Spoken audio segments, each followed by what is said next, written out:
অনুশীলনে নামার আগে বিপিএল এর দলগুলোর হোমওয়ার্ক, বিতর্কের অবসান ঘটানোর আশা চট্টগ্রাম রয়্যালসের। রাজশাহীবাসীকে ভালো পারফরমেন্স উপহার দিতে চায় ওয়ারিয়র্স।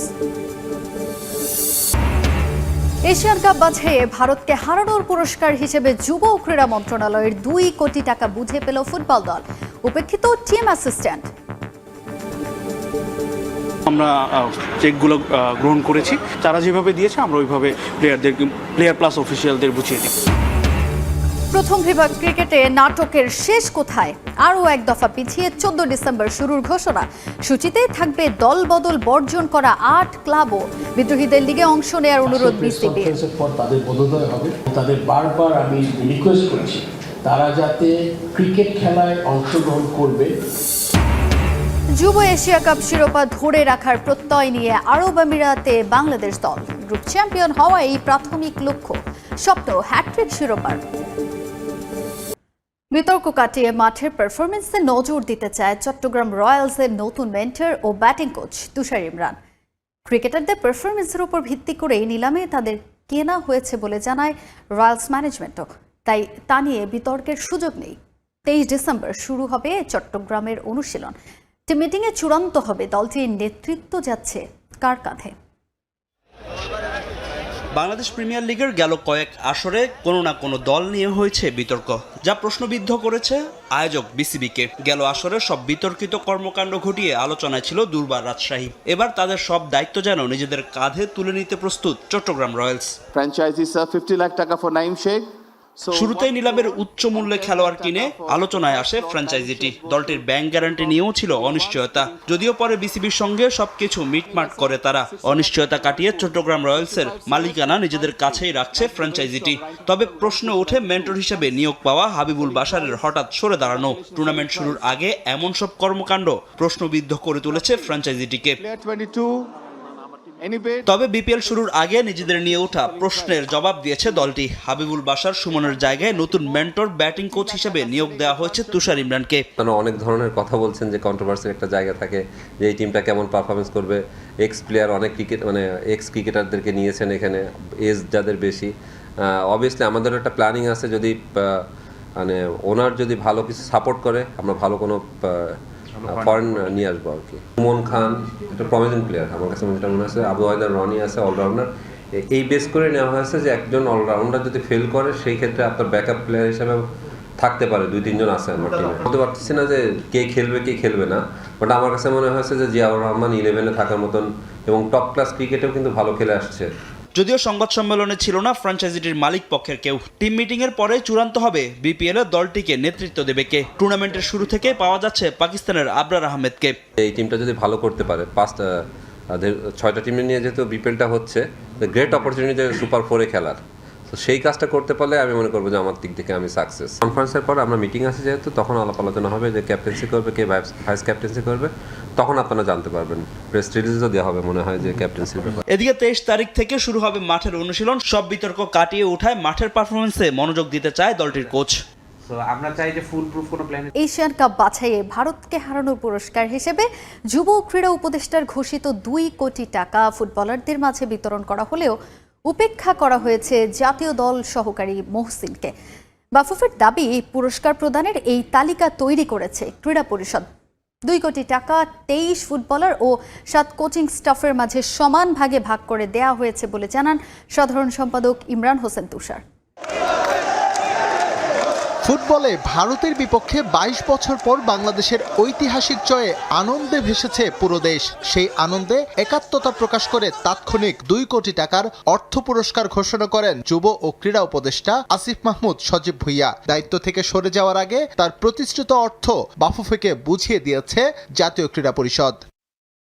তবে বাফুফেকে হস্তান্তর করা চেকগুলোতে নেই জাতীয় দলের অ্যাসিস্ট্যান্ট মহসিনের নাম। ক্যাম্প চলাকালীন ফুটবলারদের যাবতীয় সহযোগিতা থেকে শুরু করে প্র্যাকটিস সেশনেও দায়িত্ব পালন করেন তিনি। ম্যাচ চলাকালীন কোনো ফুটবলার অসুস্থ হলে মাঠে পানি হাতে ছুটে যাওয়া ব্যক্তিটাও তিনি, কিন্তু পুরস্কারের অর্থ দেওয়ার সময় উপেক্ষা করা হয়েছে তাকে। তারা কিভাবে দিবে 2 কোটি টাকা, এটা আসলে তাদের সিদ্ধান্ত। আমরা যা দিয়েছে আমরা আসলে ওইভাবেই আমরা বন্টন করছি। এখানে আমাদের কোনোভাবে আমরা আসলে এইটা আমরা ভাগ করিনি। তারা যেভাবে দিয়েছে আমরা ওইভাবে প্লেয়ার প্লাস অফিসিয়ালদের বুঝিয়ে দিব। 2 কোটি টাকা সমানভাবে মোট 30 ভাগ করেছে এনএসসি। স্কোয়াডে থাকা 23 ফুটবলারের পাশাপাশি এই অর্থ পেয়েছেন কোচিং স্টাফের 7 সদস্য। এরই মধ্যে বাফুফে ভবন থেকে পুরস্কারের চেক সংগ্রহ করেছেন ফুটবলাররা। হামজা ও সমিত সোম দেশের বাইরে থাকায় সেটা ভিন্ন উপায়ে তাদের কাছে পাঠানোর ব্যবস্থা করবে ফেডারেশন। আমরা চেকগুলো গ্রহণ করেছি এনএসসি থেকে এবং আমরা হলো চেকগুলো অলরেডি কিছু হ্যান্ডওভার হয়ে গেছে প্লেয়ারদের কাছে।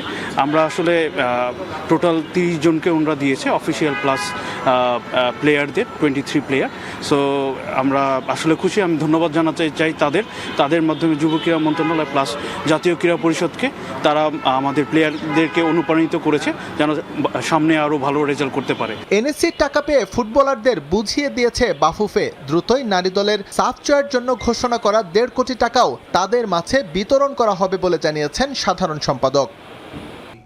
শেষ পর্যন্ত বিপিএলে রাজশাহীর ভেন্যু না থাকায় হতাশ রাজশাহী ওয়ারিয়র্স। তবে পদ্মাপাড়ের ঐতিহ্য আর দর্শকদের কথা মাথায় রেখে থিম সং ও জার্সি তৈরির পরিকল্পনা ফ্র্যাঞ্চাইজিটির। গত আসরে নানা বিতর্কের জন্ম দিয়েছিল দুর্বার রাজশাহী। এবার সুনাম ফেরাতে চায় ওয়ারিয়র্স। মুশফিক শান্তদের নিয়ে শিরোপা জয়ের লক্ষ্য তাদের। পুরো মৌসুমের জন্য নওয়াজকে পাওয়া গেলেও আরেক পাকিস্তানি সাহিবজাদাকে কিছু ম্যাচে পাবে না দলটি। যদিও জিমিন ইসাম সহ আরও কিছু বিদেশি তারকাকে দলে ফেরানোর চেষ্টা করছে রাজশাহী ওয়ারিয়র্স। বিসিবি আমাদেরকে আশ্বস্ত করেছিলেন যে রাজশাহীতে বিপিএল হবে, অল্প সময়ের কারণে প্রস্তুতির কারণে সেটা তারা করতে পারেন নাই। কথা ছিল রাজশাহীকে নিয়ে 4 ভেন্যুতে হবে এবারের বিপিএল। সংস্কার কাজের জন্য জাতীয় ক্রীড়া পরিষদ থেকে হয়েছিল বাজেট, কিন্তু ফ্লাডলাইট ড্রেনেজ সিস্টেমের বেহাল দশায় শেষ পর্যন্ত হলো না। রাজশাহীর ক্রিকেট প্রেমীদের ঘরের মাঠে বসে বিপিএল উপভোগের আশা পূরণ হচ্ছে না এবার। যদিও হতাশ রাজশাহীবাসীকে উজ্জীবিত করতে বেশ কিছু উদ্যোগের কথা জানিয়েছে বিপিএলে ওই জেলার প্রতিনিধিত্বকারী রাজশাহী ওয়ারিয়র্স। 11 ডিসেম্বর থিম সঙের শুটিংয়ের জন্য বদ্দাপাড়ের শহরে দল নিয়ে যাওয়ার কথা ফ্র্যাঞ্চাইজিটির। গতবার পারিশ্রমিক সহ নানা ইস্যুতে ব্যাপক সমালোচিত হয়েছিল দুর্বার রাজশাহী। এবার সে দুর্নাম ঘোচাতে চায় ওয়ারিয়র্স। একটা বড় থিম সং আমরা করতে চাই, সেটা নিয়ে আমরা অলরেডি আমাদের বিভিন্ন ফরম্যাট নিয়ে আমরা এটা নিয়ে কাজ শুরু করেছি। আমাদের ফার্স্ট যে মোটো সেটা হচ্ছে যে আমরা সমস্ত রকমের বিতর্কের মধ্যে থাকতে চাই। দ্বিতীয়ত হচ্ছে আমরা একটা ফ্রি অ্যান্ড ফেয়ার একটা ক্রিকেট আমরা এবারে বিপিএলে দেখব এবং এই ক্ষেত্রে আমরা রাজশাহী ওয়ারিয়র্স মানে কোনোভাবেই কোথাও কোনো কম্প্রোমাইজ করব না। এটি হচ্ছে আমাদের দৃঢ় সিদ্ধান্ত। মুশফিকুর রহিম, নাজমুল হোসেন শান্ত, তানজিদ তামিম, তানজিম সাকিবদের নিয়ে বেশ তারকাবহুল দল ওয়ারিয়র্স। আরও আছেন আকবর, ইয়াসির, জিসান, মুরাদ, রিপনরা, সঙ্গে সাড়া ফেলা রুবেল, সাকলাইনরা। মুশফিকুর রহিমকে পাওয়া সত্যি রাজশাহী ওয়ারিয়র্সের জন্য বা আমরা নিজেরা খুবই গর্বিত। আমরা যাদেরকে সিলেক্ট করেছি শান্ত থেকে শুরু করে প্রত্যেকেই তাদের ব্যক্তিগত পারফরমেন্সের জায়গায় আমরা খুবই আশাবাদী। অভিজ্ঞ এবং তরুণ দুটো একটা দারুণ সমন্বয় আমাদের টিমের মধ্যে আছে এবং আমরা আশা করি সেক্ষেত্রে আমরা একটা ভালো মাইলেজ পাবো। বিদেশিদের মধ্যে মূল আকর্ষণ পাকিস্তানিরা। যদিও শ্রীলঙ্কার বিপক্ষে সিরিজ থাকায় সাহিবজাদা ফারহান, মোহাম্মদ নওয়াজদের পুরো সময়ের জন্য পিসিবি এনওসি দেবে কিনা তা নিয়ে উঠছে প্রশ্ন। এখন পর্যন্ত ফুল সিজনের জন্যই সবাই পেয়েছে এনওসি। শুধু একজন প্লেয়ারকে নিয়ে আমাদের একটু আছে, পাকিস্তান টিমের সাহিবজাদা ফারহান। আপনি জানেন যে সে ন্যাশনাল টিমে খুব ভালো করেছে। তো যদি আমরা সে সময় তাকে না পাই, এটার ব্যাকআপ প্ল্যান আমাদের রেডি করা আছে। এর বাইরে নিউজিল্যান্ডের অলরাউন্ডার জিমিন ইসাম ও সাউথ আফ্রিকার একাধিক ক্রিকেটারের সঙ্গে চলছে কথা। হান্নান সরকারের অধীনে শিরোপায় চোখ রাজশাহী ওয়ারিয়র্সের।